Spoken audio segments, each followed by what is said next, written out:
Meet the pearlfish, pencil-thin, eelish with front-loaded plumbing. The vent, the exit, sits unusually far forward, often under the pectoral fins, basically up by the throat.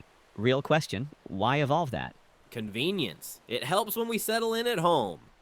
Convenience feature? For what kind of home? Come see my place.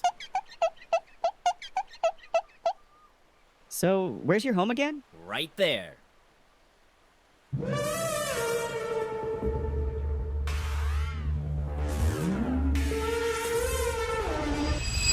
This is Waterborne Wonders with Quip the Sweet Lips, exploring life in, on, and around water, from ponds to the open sea.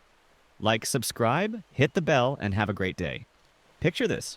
You're a sea cucumber minding your own business, doing your sea cucumber thing, which, let's be honest, isn't much. You sift sand for food, you sleep, you call it a day, and you breathe through your butt because evolution has a sense of humor. It's called a cloaca, a multi-purpose rear opening, and it handles breathing, waste, the whole 9 yards. Enter the pearlfish. This slippery little opportunist waits and just waits for you to take a breath. And then whoosh, slides right up into your respiratory tree, those branching lung-like tubes. That's right, your lung-like tubes just became an Airbnb. Some pearlfish are decent tenants. They just crash for a bit, maybe leave a good review. Others, they're eating your tissues, nibbling on your reproductive tissue. Yup, basically treating your insides like an all-you-can-eat buffet. So next time your roommate leaves dishes in the sink, just remember, at least they're not literally living in your lungs and eating your reproductive organs. Sea stars have eyes. Yup, at the tip of each arm. 5 arms, 5 eyes. Sounds like an upgrade, right? Wrong. These aren't HD cameras. They can barely make out rock from not rock, which to be fair is most of what a sea star needs to know. It's basically nature's version of having 5 Ring doorbells that only work at 184p. So Patrick Star can probably see SpongeBob as a vague yellow blob, which explains a lot about that relationship actually. Meet the mangrove Rivulus, the fish that looked at all the rules of being a fish and said, "Nah, I'm good." First off, this little rebel is a self-fertilizing hermaphrodite, it makes both eggs and sperm, so it can reproduce without a partner. Swipe right on itself, I guess? But wait, there's more. This fish can survive weeks out of water, chilling in a damp log, breathing through its skin, while its gills remodel like a home renovation show for breathing organs. While other fish are having group spawning parties, the Rivulus is at home, reproducing solo, probably binge-watching Netflix.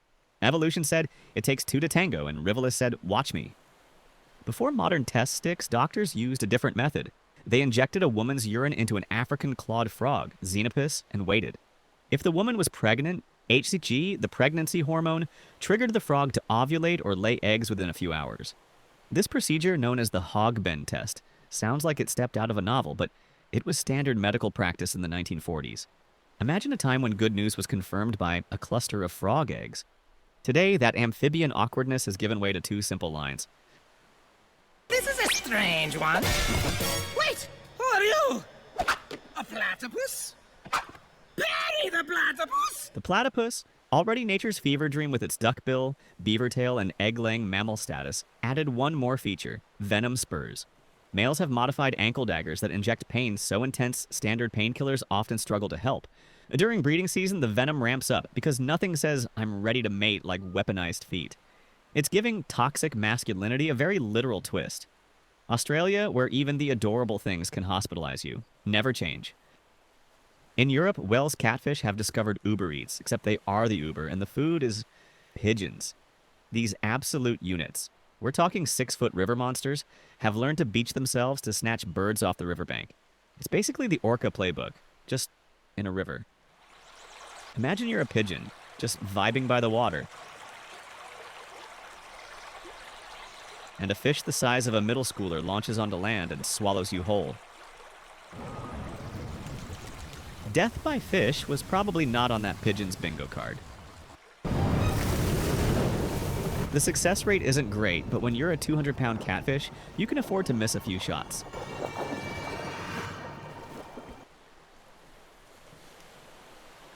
Sea spider dads give human dads a run for their money. These guys, not true spiders, more like spider cousins, carry the eggs.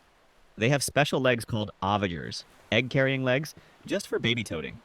Their reproductive openings are on the legs, and some internal organs even extend into the legs. Like nature played biological Tetris and put everything in the limbs. These dads are literally all legs and all parent. They're out here being better fathers with their kneecaps than most species manage with their whole bodies. Sponges. Yes, the things that look like a loofah's boring cousin can sneeze.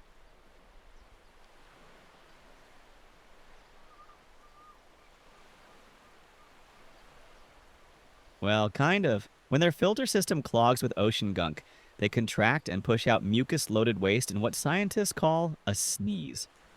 It takes about 30 minutes, the world's slowest achoo. No brain, no nervous system, just vibes and the occasional half-hour sneeze. They're basically living Roombas stuck in slow motion. And somewhere in the ocean, a pearlfish is probably using one as a rest stop between sea cucumber invasions.